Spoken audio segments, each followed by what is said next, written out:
नमस्कार विद्यार्थी मित्रांनो. आता आपण बघणार आहोत कार्बन कंपाऊंड्सच्या रिॲक्शन्स. त्यातली पहिली रिॲक्शन कंबशन रिॲक्शन. कंबशन म्हणजे हवेत जाळणं. हवेत ॲक्च्युली कोणाशी रिॲक्शन होत असते? ऑक्सिजन बरोबर होत असते. आपले जे कार्बन कंपाऊंड्स आहेत ह्यांचा मुख्य घटक काय आहे? कार्बन आणि हायड्रोजन.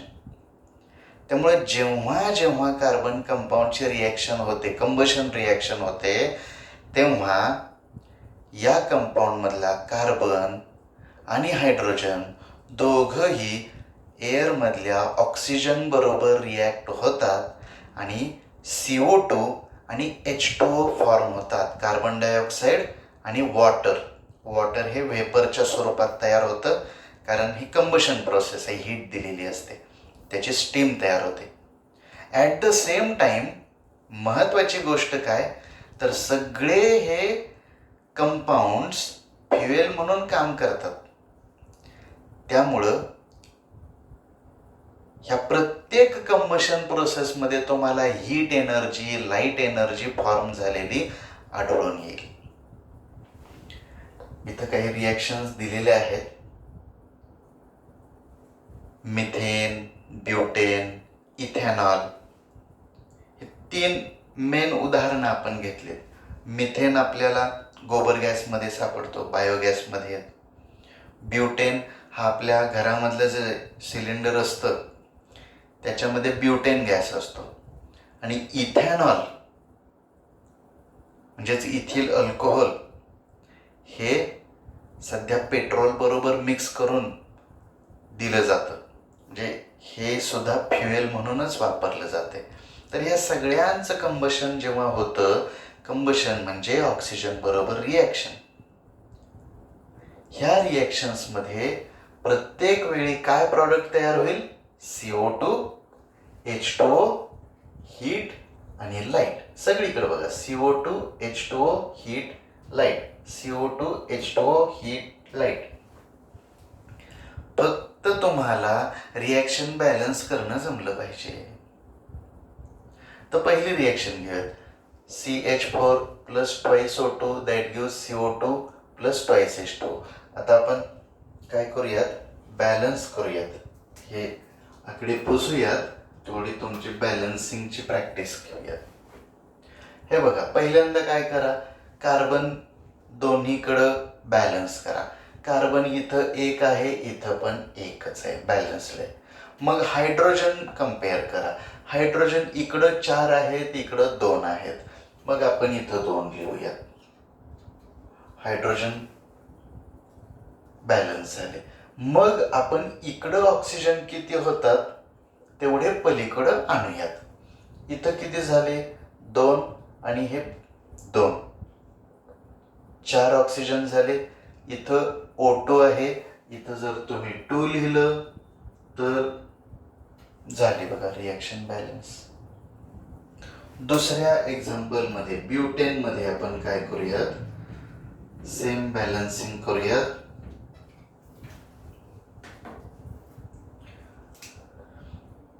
पहिल्यांदा आपण कार्बन बॅलन्स करण्याचा प्रयत्न करूयात.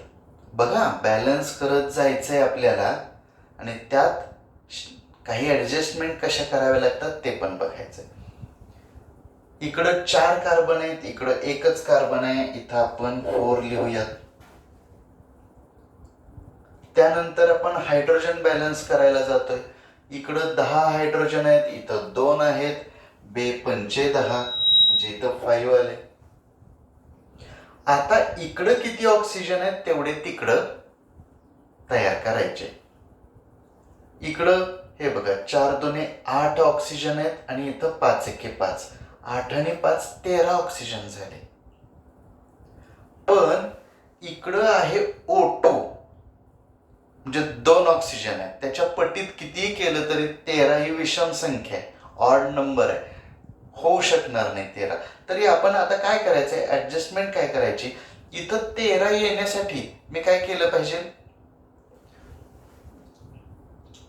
6.5 न मल्टिप्लाय केलं पाहिजे. अर्थात इथं नेहमी पूर्णांक संख्या पाहिजे असते, इंटिजर पाहिजे असते. आता हे एकदा बॅलन्स करून घेतलं की पूर्णांकात रूपांतर करण्यासाठी आपण प्लेन अल्जेब्राचा रूल वापरू. सगळीकडं 2 न मल्टिप्लाय करत जाऊ. 2 न मल्टिप्लाय केलं की ऑटोमॅटिक काय होईल, सगळे बॅलन्स होतील. हे बघा, मी इथं 2 न मल्टिप्लाय करतो. इथं 6.5 आहे, त्याचे 2 न मल्टिप्लाय केले, इकडं 13 झाले. इथं 4चे 8 करू, डबल करू, आणि इथं 5चे 10 करू. आता हे सगळे बॅलन्स झाले. चेक करूयात बॅलन्स झाले का. बघा, कार्बन 4 दोने 8, इथं पण 8. हायड्रोजन 10 दोने 20, इथं इकडे आहेत. हां, इथं 10 दोने 20. आणि राहिले ऑक्सिजन, हे बघा 13 दोने 26 आहेत ऑक्सिजन इथं. इकडं 8 दोने 16 आणि 10 एके 10, 16 आणि 10 26, बॅलन्स झाले. आता इथेनॉल म्हणजेच इथिल अल्कोहोलचं कंबशन आपण बघूयात. ही पण रिएक्शन आपल्याला बॅलन्स करायची आहे. याच पद्धतीनं जाऊयात. पहिल्यांदा कार्बन बॅलन्स करून घेऊयात. 1 2 2 कार्बन आहेत, इथं एकच कार्बन आहे, आपण या ठिकाणी 2 लिहूया. त्यानंतर हायड्रोजन बॅलन्स करायचे. हे बघा, इथं 3 आहेत, इथं 2 आहेत आणि इथं 1. 3 आणि 2 5 आणि 1 6.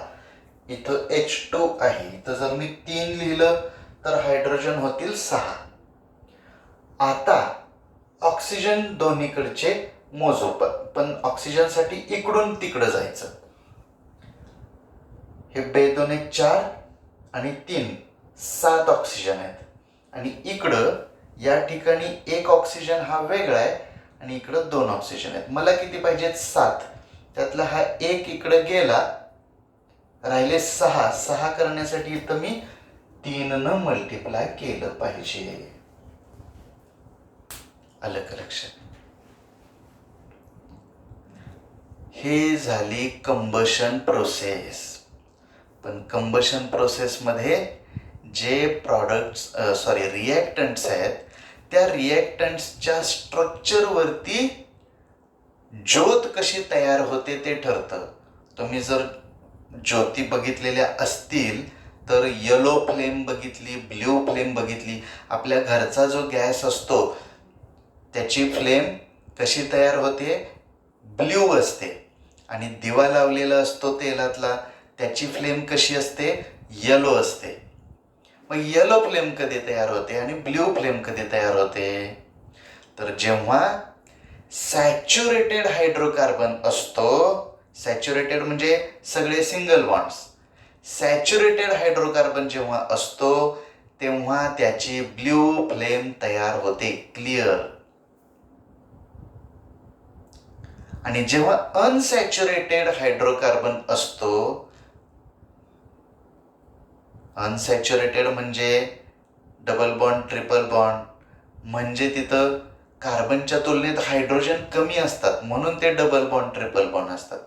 कार्बनच्या तुलनेत हायड्रोजन कमी म्हणजे हायड्रोजनच्या तुलनेत कार्बन जास्त झाले. हे जे जास्त झालेले कार्बन असतात ते ह्या कंबशनमध्ये सेपरेटली बर्न होतात आणि त्यांच्यामुळं येलो फ्लेम तयार होत असते. एक्स्ट्राचे कार्बन ते सेपरेट जळतात आणि त्यांची येलो फ्लेम तयार होते. आणि काही कार्बन अनरिॲक्टेड राहतात, त्यांची काजळी बनते. म्हणजे येलो फ्लेमच्या सोबत सूट इज ऑल्सो फॉर्म्ड. SOOT, सूट. सूट म्हणजे काजळी. ओके, दोन्हीतला फरक लक्षात आला? Saturated hydrocarbons produce blue flame, unsaturated hydrocarbons produce yellow flame. फक्त कधी कधी सॅच्युरेटेड हायड्रोकार्बन्स सुद्धा येलो फ्लेम फॉर्म करतात, पण त्यावेळी तिथं अवेलेबल असणारी एअर कमी असते. हवा जेव्हा कमी असते, लिमिटेड एअरमध्ये जर हायड्रोकार्बनचं कंबशन होत असेल तर त्यावेळी फ्लेम येलो बनते आणि सूट सुद्धा फॉर्म होते, काजळी सुद्धा बनते. तुम्हाला हे लक्षात आलं का? ह्या रिॲक्शन्स लक्षात घ्या आणि फ्लेमचे टाइप्स पण लक्षात घ्या. तर ही होती combustion reaction of carbon compounds. I hope you all have understood it. ठीक आहे.